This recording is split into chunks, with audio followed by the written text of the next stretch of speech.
susiruošę Dzūkijos pušynai, kur vingiuoja gražuolė grūda. Tai čia mano mylima gimtinė, čia per amžius buvo Dzūkija.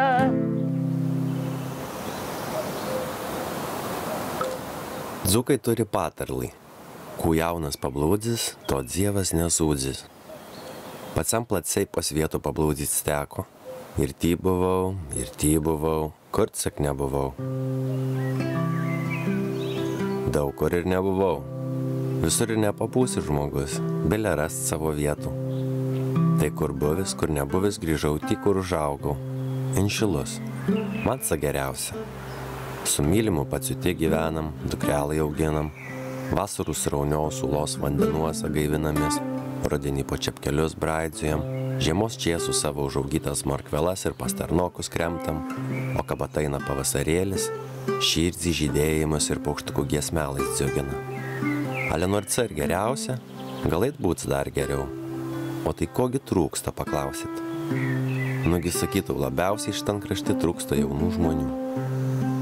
Po praudai dar nepažįstu nuo šito krašto kilusių jaunų žmonių, katrie užbaigė mokslus, būt padarė sprendimų keltis gyventi kaimų. Ale pažinstu, kaip se vadzina, užaivių. Jaunų puikių užaivių, pamilusių šitų kraštų ir nutarusių čia sukti savo šeimos lizdų. Vienas tokių yra Evaldas. Nu, Evaldai, tai paporik, kaip tu čia atsidūrė prie šito skaidraus, skroblaus vandenėlio? Istorija tai ilga, bet sutrumpinta variantų gal. Taip kaplėja. Tai Vilniun gyvenom, jau 5 metai ėjo ir nes jau buvo tikrai tas Vilnius per gerklį lipo. Jau reikėjo kažkur ištrūkti, tai mes vis su kuprinė, su palapinė susikrovė. Čia į miškus ir į Žemaitijų pavažiuodavom, kur nors prie Platelių. Ir atvažiavom Rozų čia į Dzūkijų. Tai iš tikrųjų sužavėjo labai tie miškai, girios, o čia į Inšilus atvažiavom, į Marcinkonis. Ir vienu Rozą, antrų Rozų palapinę.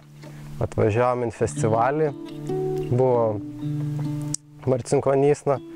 Ir susipažinom su tokia Inga.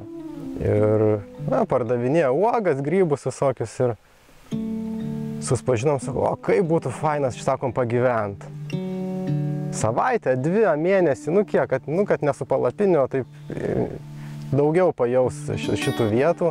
Paklausė, mes apsikeitėm numeriais telefonų ir gal po kokio gero mėnesio ar 2 skambino. Va, sako, ar dar tebyra noras pagyventi Dzūkijon? Sakau, yra. Dar, aišku, ir darbai Vilniun, viskas buvo, ir žmona dirbo, ir aš dirbau, ir jau žmona laukėsi. Ir dėl to palikuonio vis norėjos kažką pabėgti, nes kai matydavau, kad prie Akropolio ten prie 8 juostų kelio važinėjo su vežimėliais mamos, tai man ir tas kvapas, ir viskas. Norėjau, kad iš tikrųjų augtų vaikai švaresnėje aplinkoje.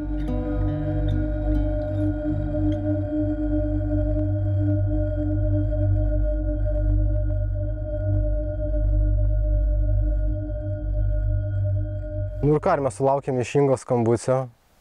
Sako, va, yra pirkė, jeigu norit, galit atvažiuoti, pabandyti pagyventi savaitę ar 2, sako.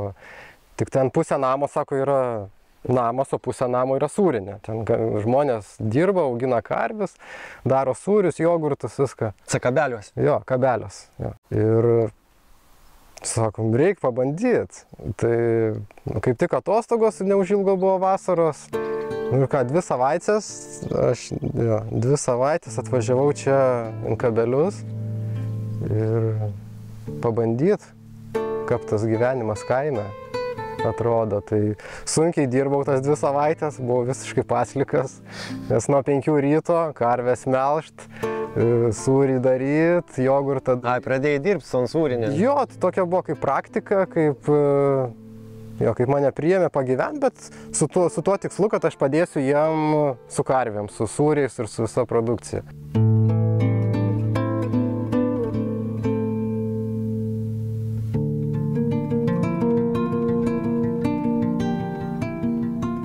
Tada aš po tų 2 savaičių grįžau į Vilnių ir man buvo šakės. Visiškai. O tada tai supratau, kaip yra gera čia gamtoj ir kaip ten yra, koks skirtumas.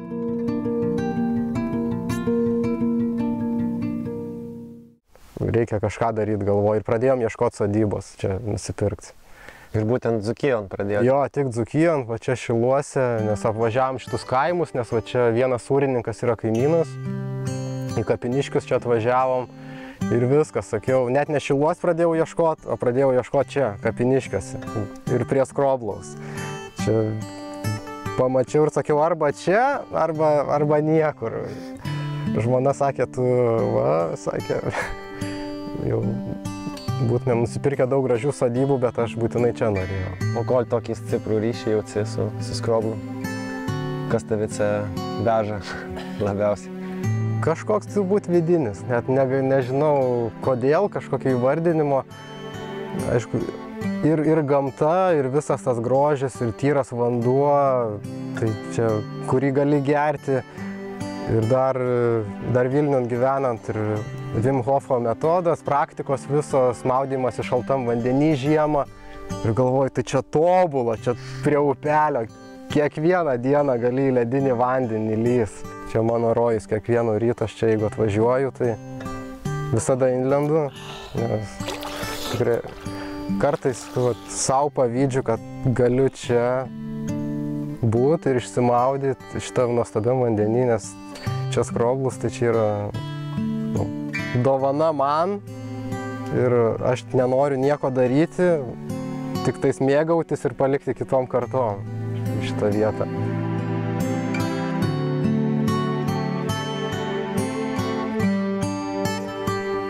O su Šilais irgi užmesgiai kažkokį gilesnį ryšį, buvo girdžiu ir Dzūkuots jau pradėjai.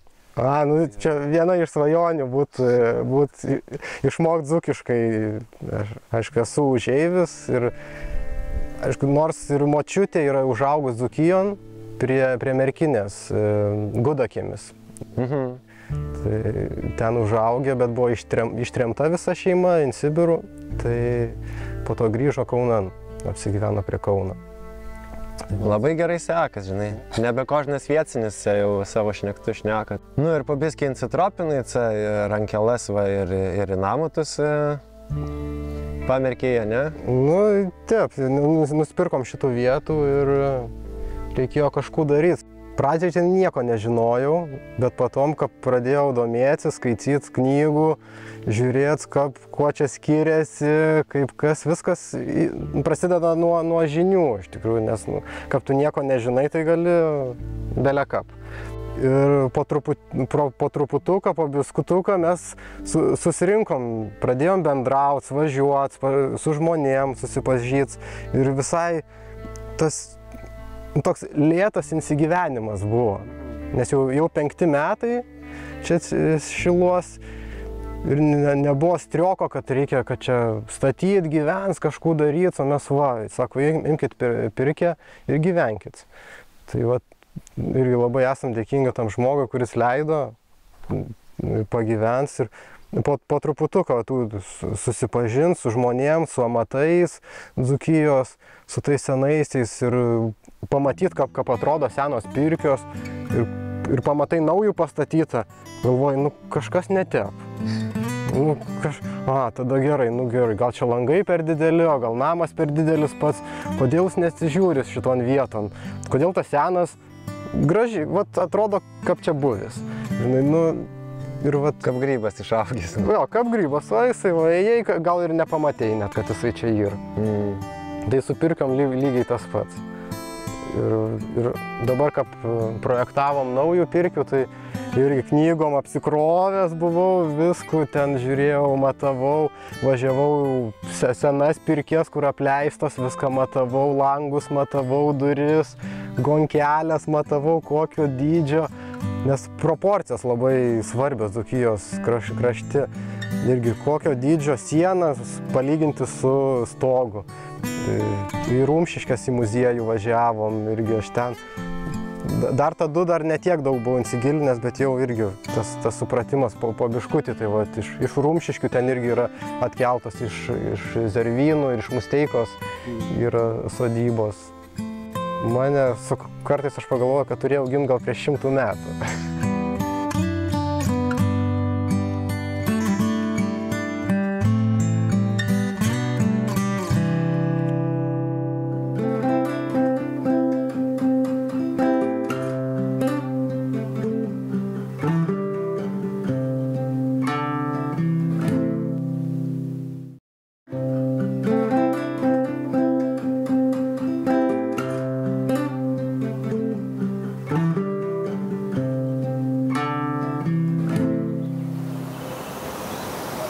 Čiesai tokie, kad kaime ryžtas gyvens tikrai nedažnas.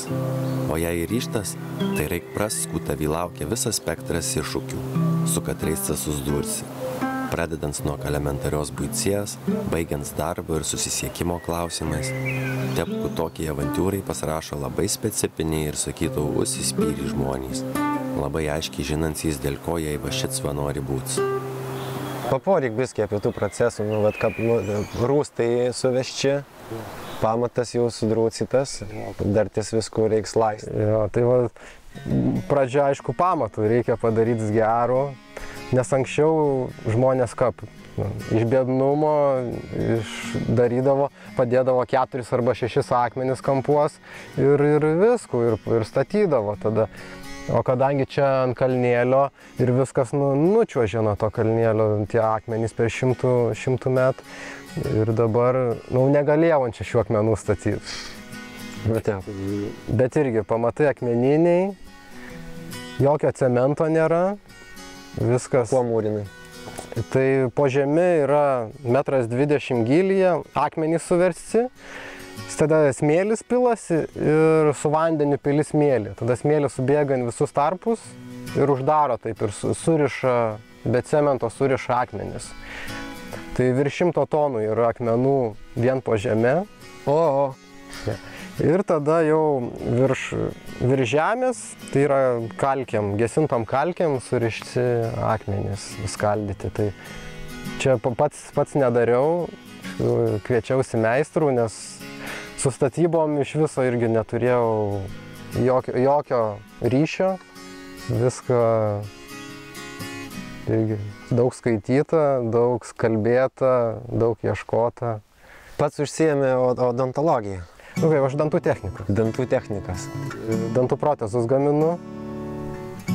Tai toksai labai juvelyriškas ir su mažais objektais darbas, labai kruopštus, bet reikia visą dieną sėdėti. Yra kas nors bendro tarp dantų ir medžių? Tai amatas. Ir ten amatas, ir dantų darimas. Iš tikrųjų yra amatas, viską darai savo rankom. Yra pagalbininkų tiek medžio srityje, tiek ir dantų srityje. Dabar atsiranda dantų srityje visi 3D printavimai, spausdinimai ir visokie dirbtiniai intelektai. Bet vis tiek žmogaus darbo rankų niekada tas nepakeis. Lygiai tas pats, manau, su medžio statyba ir pirkių statyba. Dabar viskas eina į frezavimą, tas pats rąstų frezavimas, viską kompiuterizuotai daro. Bet tie namai yra negyvi. Jie yra be dvasios. Jeigu žmogus neprisilietė, tai yra rūstų krūva, tai ne namas. O aš noriu turėti namą. Namus, iš tikrųjų, noriu turėti.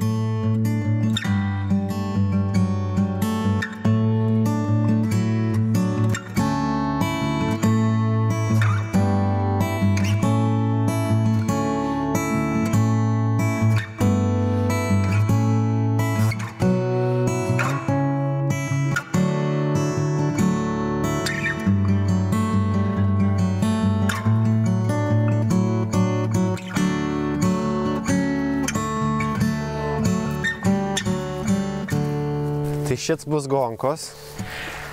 Jo, bus gonkelas, atviros senoviškai, nes nes sovietiniu laiku visi užsidarinėdavo, darydavo tokias įstiklintas, bet ta senoji statyba tai yra atviros tokios su kolonom, gonkelas, užėjimas ir čia ir buvo senoji pirkė stovėjo šitoj pačioj vieton, mes tik tais 2 metrais pailginom, kad ir proporcija būtų ilgio ir pločio, būtų tokia panašesnė į senesnės dzūkiškas pirkės.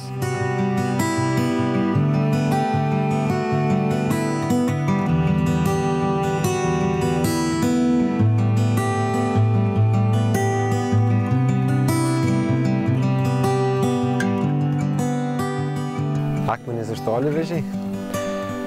Čia iš Dzūkijos, iš Grumzinių dzūkų. Iš Grumstinių. Grumstinių dzūkų vežėm prie Leipalingio, kiton pusę Nemuno tik tais.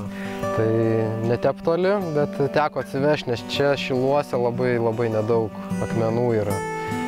Vien pieska. Tai teko atsivežti. Bet gerai, kad turiu ūkininką draugą, tai kadangi akmenys ne jo, o žemelas, tai jisai pasidalino.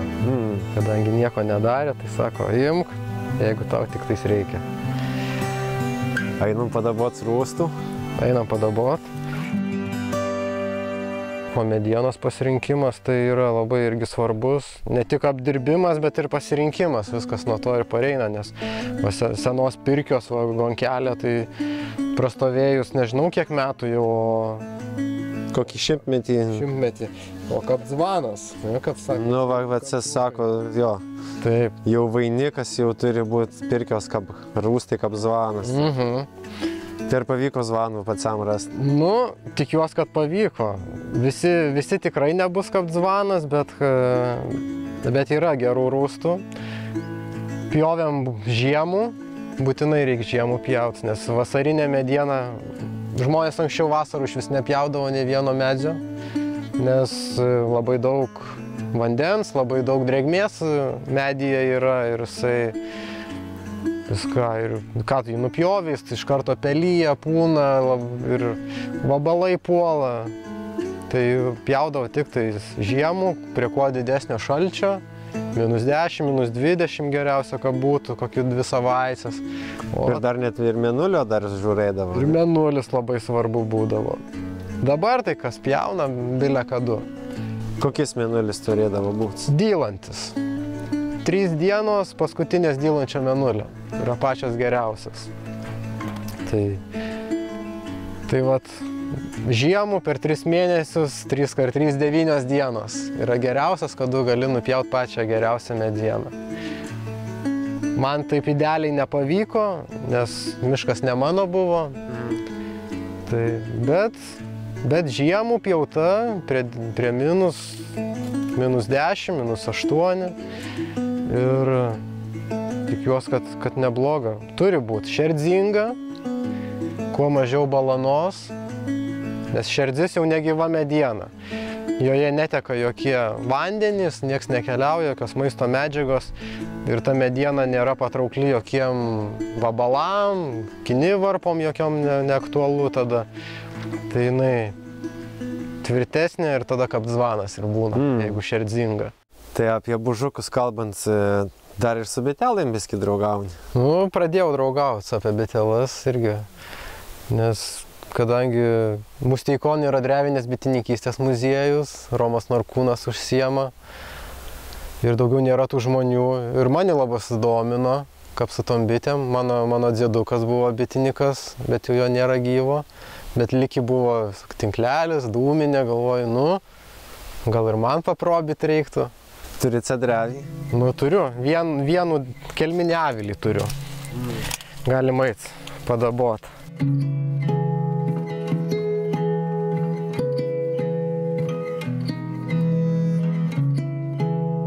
Nu va, tajom. Čia kelminis avilys, čia nėra dravė. Tikra dravė būna medyje išskaptuota. Tie. Padariau ant žemės tą avilį ir su draugu inkėlėm in medį čia.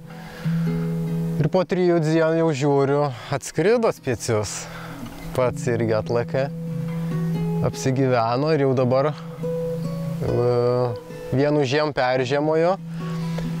ir buvo atvažiavęs toks tamsiosios bitės pirmininkas, paėmė tyrimus bičių. Bičių tyrimus daro, nes čia aplink Marcinkonis dabar Lietuvos tamsiosios bitės apsaugos zona. Bando atgaivyti populiacijų. Jo, bando atgaivyti populiacijų tamsiosios bitės lietuviškos ir paėmė tyrimus ir pasirodo labai gera šeima mano. O? Labai tamsi, labai lietuviška ir kažkoks mitotipas retas, tik 11 mitotipų yra, ten dar išsmulkinant ir vat vienas iš tų 11 yra pas mane vienintelis, tokio daugiau nėra. Ir kitais metais ims motinėlį ir daugis. O. Tai vat pasirodo, laukinių bitių yra tikrų lietuviškų. Nuostabu. Tin rieštas, tai tavo kokis tai ženklas? Taip, tai pagal Lietuvos statutą kiekvienas drevininkas turėdavo savo ženklų ir pasižymėdavo savo dravį, kad atėjęs kitas bitininkas matytų, kad jau čia yra kažkieno nuosavybė jau. Tokia bitininkystė nėra apie medaus kiekį labai, ne? Nes jau nori iš tikro daug medaus, tai jau atsiejai. Tie jau ant žemės. Ant žemės, ne? Čia tokia labiau apie draugystį su tom bitėm. Taip, čia labiau apie draugystę, apie tai, kad natūralias buveinės kurti bitėm, nes jos nėra pripratę gyventi ant žemės. Jom reikia gyventi aukščiau, jos visą laiką vystėsi medžių dravėse, anksčiau niekas nedarydavo avilių. Tai toksai natūrali buveinė jom ir jom patinka, jos atskrenda, jos pačios apsigyvena, nieko daryti nereikia nieko pirkti, mokėti pinigų nei už avilį, nei už motinėlį, nei už šeimyną. Tai čia yra nauda ir bitinikui, ir bitėm. Žinoma, natūralinis tokias. Žinoma, tiek medaus nepaimsi. Bet ir cukraus neduodi. Paimi tiek, kiek tik tais tau priklauso. Sprindis nuo plauto viršaus. Yra bitių, yra raugas, viršun ten bitėm lieka medus, o kas po to sprindžio yra bitiniko. Pasidalyja, nieks niekad nemaitindavo, nes nieks neturėdavo nei cukraus anksčiau.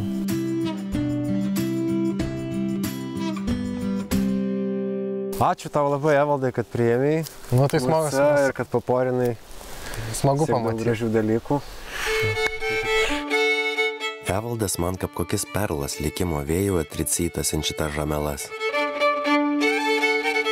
Insitropino šitam pieskynant su žmonelai ir jau 2 savo dukralim. Nuo pamatų rūstų pirkaitį būdavoja. Dravin bitelas daboja. Kašalas pina, o dar ir bait dzūkiškai pabiskį pradeda. Ot dzijoj, tokie nunaicijai skambantys šilai. Projektą iš dalies finansuoja Medijų rėmimo fondas.